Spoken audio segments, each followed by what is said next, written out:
Hello and welcome to Warrior. We're glad you're here. Yeah, aircraft carriers. How many do we need? How significant are they? Will they change? Massive symbol of American power. Well, we have a powerhouse guest here to talk about aircraft carriers. Lisa Papini. She is the chairwoman of the Aircraft Carrier Industrial Base Coalition. She's also the CEO of Dante Valve. So she oversees a large section of industrial builders of aircraft carriers. Ma'am, so glad to have you. Thank you. Thank you so much. I'm very honored to be here. What a pleasure. I wanted to get your sense of the bipartisan push to address the issue of carrier funding. From what I understand, there's an NDA markup coming up, and there's a need to secure the funding for the aircraft carrier. And I believe it's CVN 82 or the next aircraft carrier. The funding has been a bit delayed. I know that's your expertise. Talk about why that matters and what you'd like to see.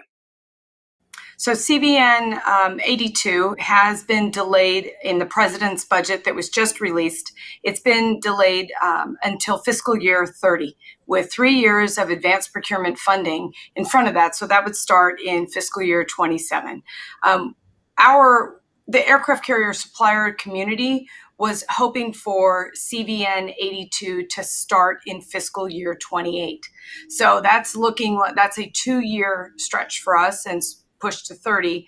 And that will have a significant impact on companies that are suppliers to the aircraft carrier program. So there are 2,000 companies across 44 states in the United States that contribute parts and services, products, to the aircraft carrier program in order to build carriers and maintain and support carriers. So the companies across the United States are a critical part of our national security. We've got thousands, tens of thousands of workers that are engaged in building a carrier and everything that represents, and providing that work and that service to the United States and to the navies. And I don't have, I can't tell you how fast they're being built because sometimes the scope changes midway through. As you referred to, man, talking about the specifics, the funding for CVN 82, which is the next Ford class carrier, got delayed from 28 to 30. So what kind of an impact might that have on production and the coalition you oversee?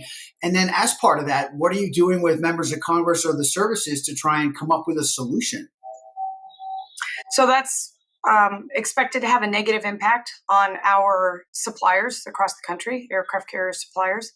CVN 82 being procured in fiscal year 28 was already going to be 6 years after the previous start, or the start of CVN 81.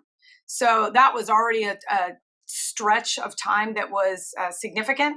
And now when it gets moved to 30, projected to be moved to fiscal year 30, now we have an 8-year an 8-year start. So one of the things that we're trying to do is to request $175 million of funding in fiscal year 25's budget to cover some of the advanced procurement needs and to work with suppliers who we're concerned about that they might go cold. Their production lines might go cold, because if their production lines go cold, that is when we know that they will have to lay off skilled workers, or they will deprioritize military shipbuilding, or they will also look for commercial opportunities for their business. So we're trying to avoid that. And so our specific legislative request is $175 million in fiscal year 25.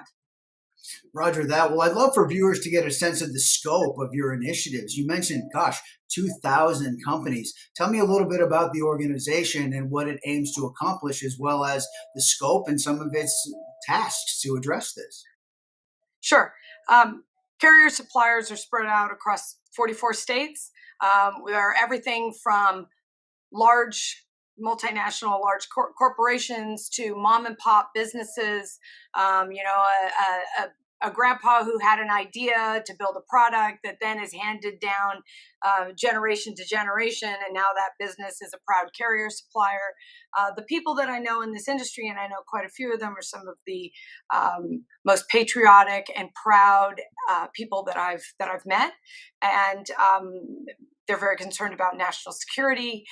They're very happy to invite their representatives and senators and members of their staff out to their facilities to show them their facilities and how they're making their products and meet people. They have members of the Navy come out and they talk about how important their work is to national security, and they talk to their staff, and they just do all kinds of outreach. And yeah, there's a lot of that happens. We go up to Capitol Hill in March every year and continue the conversation with our representatives and with representatives from the shipyard as well. Roger that, man. Thank you so much for your time and your powerhouse perspective on the importance of carriers. You hear symbol of American power, but as you talked about, it's a very integrated, elaborate system that requires business coordination, integration, funding from Congress. Your perspective and your leadership on this is very welcome. I'm sure Warrior viewers really want to hear from you. So thanks for your time, man. Thank you so much for the opportunity to be here. I really appreciate it. As she mentioned, the coalition works closely with members of Congress, and at their event, key members from both parties, Senator Tim Kaine from Virginia, as well as Representative Rob Whitman, who's the vice chairman of the House Armed Services Committee, they talked about potential solutions, ways to address and amend the funding impasse, if you will, to ensure that the carriers remain on track. 1 out of every 9 Virginians is a veteran. We are a pro-defense family in Virginia. And I'm very challenges are growing by the day in every theater. We need to send the right demand signals. I don't like that we're sliding backward. We're just not going to meet our needs, our own needs, and the needs of our allies unless we find a fix to this. We're beginning our posture hearings to see what we can make happen. Our job is to make sure that we deter them from this turning into a conflict. And folks, how do we do that? We do that through the strongest measures of deterrence possible. One of the strongest measures of deterrence? United States aircraft carrier.